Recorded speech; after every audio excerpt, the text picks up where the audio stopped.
तो बेसिकली एक बात समझने का कोशिश करो, डेजर्ट कूलर कैसे काम करता है। डेजर्ट कूलर जैसे क्या होता है इसमें कि बेसिकली हम लोग कुछ और प्रॉपर्टी देख रहे हैं इवापोरेशन का, बहुत सा प्रॉपर्टी यहां काम करेगा, ठीक है। कूलर एक्चुअली में क्या करता है कि वाटर मॉलिक्यूल्स रूम में भेज देता है। रूम में भेजते ही रूम का टेम्परेचर क्या है, काफी ज्यादा गर्म है, सरफेस एरिया छोटा हो चुका है, वाटर मॉलिक्यूल्स का सरफेस एरिया छोटा हो चुका है, इस केस में वो वेपोराइज हो जाता है, ठीक है। इसका मतलब क्या है कि उस केस में वो वेपोराइज हो जाता है, और वेपोराइज होने के बाद जो इन्वायरमेंट, वेपोराइज कैसे होगा, इसका मतलब एक sufficient amount of the heat वो एब्सॉर्ब करेगा। कितना अमाउंट ऑफ हीट का बात करोगे, दैट इज 540 कैलोरी पर दिस ग्राम, 540 कैलोरी पर ग्राम हीट को वो एब्सॉर्ब करेगा, तब जाकर वो लिक्विड वेपराइज स्टेट में होगा। क्योंकि हम लोग लैटेंट हीट का डेफिनेशन ही जानते हैं कि if liquid converts into the steam, it takes certain amount of the heat that is called actually latent heat of vaporization, and for water it is 540 calorie per gram. इसका मतलब water को क्या provide करना होगा, 540 calorie heat provide करना होगा, तब जाके वो वेपराइज स्टेट में आएगा। इसका मतलब हम आपसे बात कर रहे हैं डेजर्ट कूलर का। डेजर्ट कूलर काम कैसे करता होगा, डेजर्ट कूलर वाटर मॉलिक्यूल्स को रूम में भेजता है, ठीक है। कैसे भेजता है, पीछे आप देख रहे हो खस जैसा लगा होता है, ठीक है, और आगे फैन चलता है, ठीक है। इसका मतलब फैन जितना स्पीड से रोटेट कर रहा है, वाटर मॉलिक्यूल्स छोटा छोटा पार्टिकल्स में, मतलब क्या हो रहा है, वाटर मॉलिक्यूल्स का साइज छोटा हो रहा है। छोटा होने का कारण ये है कि सरफेस एरिया इंक्रीज होता है, ठीक है। सरफेस एरिया उससे इंक्रीज हो जाएगा और वो मॉलिक्यूल्स आ जाएगा एनवायरमेंट में, ठीक है। उसके बाद उसको 540 कैलोरी एनर्जी चाहिए to come in the vaporize state, ठीक है। तो ये 540 कैलोरी एनर्जी को एब्सॉर्ब करता है और वेपराइज स्टेट में कन्वर्ट हो जाता है, ठीक है। इसका मतलब आपका रूम ठंडा हो जाता है, ठीक है। इसका मतलब रूम ठंडा हो जाता है। लेकिन एक बात और बताना, कभी कभार ऐसा होता है कि आप पूरा रूम बंद करके दिस कूलर चलाते हैं, थोड़ा देर बाद रूम गर्म होने लगता है, यानी ये हीटिंग का प्रोसेस बहुत कुछ पर डिपेंड कर रहा है। देखो इन जनरल एक पहले बात समझो कि वेपराइजेशन किस फैक्टर्स पर डिपेंड करता है, ठीक है। वेपराइजेशन किस फैक्टर्स पर डिपेंड करता है, इसका 4 फैक्टर हम लोग बोलते हैं जिसपे वेपराइजेशन डिपेंड करेगा। 4 फैक्टर ऐसा है जिसपे वेपराइजेशन डिपेंड करेगा।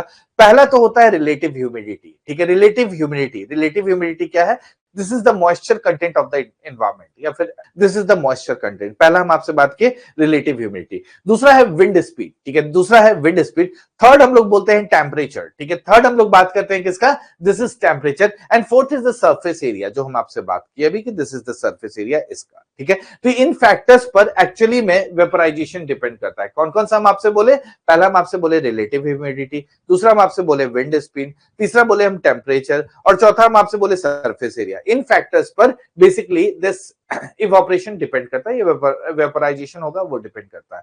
आप बोलोगे नहीं याद नहीं हो पाएगा ये सब, हम कैसे फैक्टर्स को याद रखें।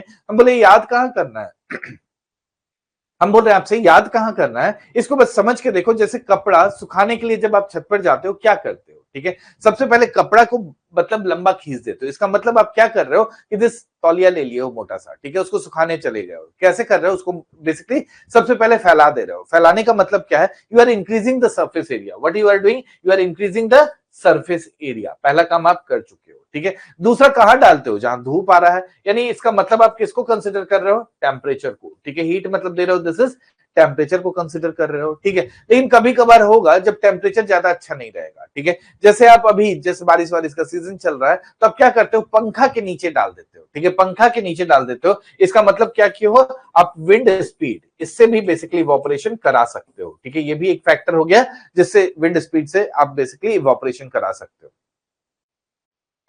एक और बात समझिए, बारिश में कपड़ा जल्दी नहीं सूख रहा है। बारिश में कपड़ा जल्दी नहीं सूख रहा है, क्यों, क्योंकि एनवायरमेंट में रिलेटिव ह्यूमिडिटी अच्छा खासा है, ठीक है। यानी ड्राई एनवायरमेंट में कपड़ा सूख जाता है, लेकिन जब ह्यूमिडिटी ज्यादा होता है तो कपड़ा सूखना मुश्किल होता है। और यही 4 फैक्टर तो हम बोल रहे हैं कि इंपॉर्टेंट है फॉर इवापोरेशन। यानी आप कहीं ना कहीं देखो, जो कूलर का बात कर रहे हैं, कूलर डेजर्ट कूलर वाला, उसमें ये चारों फैक्टर ले आया हो। कैसे लाए हो कि बेसिकली पंखा तेजी से चल रहा है, पहला काम क्या किया, वो सरफेस एरिया को इंक्रीज किया। आप बोले कैसे, हम बोले देखो वाटर मॉलिक्यूल्स को छोटा छोटा कर दिया, इसका मतलब सरफेस एरिया इंक्रीज कर दिया, ठीक है। दूसरा, पंखा चल रहा है, जितना तेजी से चलेगा उतना तो ठीक है मॉलिक्यूल्स आएगा, लेकिन साथ में विंड स्पीड भी बढ़ा हुआ है, ठीक है। तो यानी विंड स्पीड को भी क्या कर दिया है, इंक्रीज कर दिया है, ठीक है। टेम्परेचर ऑलरेडी प्रेजेंट है आपके रूम में, टेम्परेचर ऑलरेडी आपका रूम गर्म है तभी तो वो ठंडा होगा, यानी वो काम होगा। और साथ में हम एक और बात कहें कि रिलेटिव ह्यूमिडिटी भी बहुत इंपॉर्टेंट फैक्टर है। इसलिए आप क्या करते हो कि जब कूलर वाला रूम होता है उसमें एक दरवाजा खिड़की कहीं खोल के रखते हो ताकि विंड बाहर भी निकलता रहे, ताकि ह्यूमिडिटी रूम का नहीं बढ़े।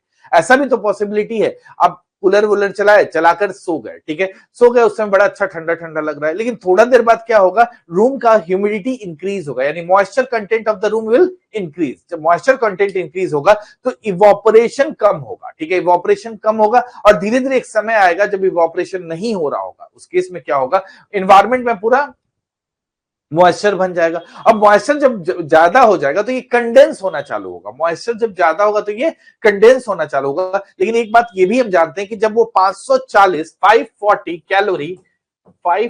कैलोरी पर ग्राम अगर वो हीट एब्सॉर्ब करता है, मतलब this liquid converts into the gaseous state, water converts into the vapor after this absorbing 540 calorie पर ग्राम, यानी वापस से जब वाटर स्टेज में आएगा तो it will release this amount, ठीक है, इट विल रिलीज 540 कैलोरी पर ग्राम। इसका मतलब जब इन्वायरमेंट में मॉइस्चर ज्यादा हो जाएगा, मॉइस्चर ज्यादा होगा तो क्या होगा, इट विल कंडेंस, मॉइस्चर ज्यादा होगा तो क्या होगा, इट विल कंडेंस, और जहां कंडेंस होगा it will release 540 calorie into the environment, ठीक है, it will release 540 calorie into the environment, और उसके बाद क्या होगा, आपका रूम गर्म होना चालू हो जाएगा। यानी जब कूलर आप बंद करके चलाते हो या बंद रूम में चलाते हो तो धीरे धीरे शुरू में ठंडा लगेगा, फिर धीरे धीरे आपका रूम गर्म होने लगेगा। क्यों? This is all because of the relative humidity of the room is increase. इसका मतलब moisture content of the room is increase, ठीक है। तो ये कूलर में काम होता है, एसी में ऐसा कुछ नहीं होता है, ठीक है, एसी का प्रोसेस अलग है, बाद में बात करें।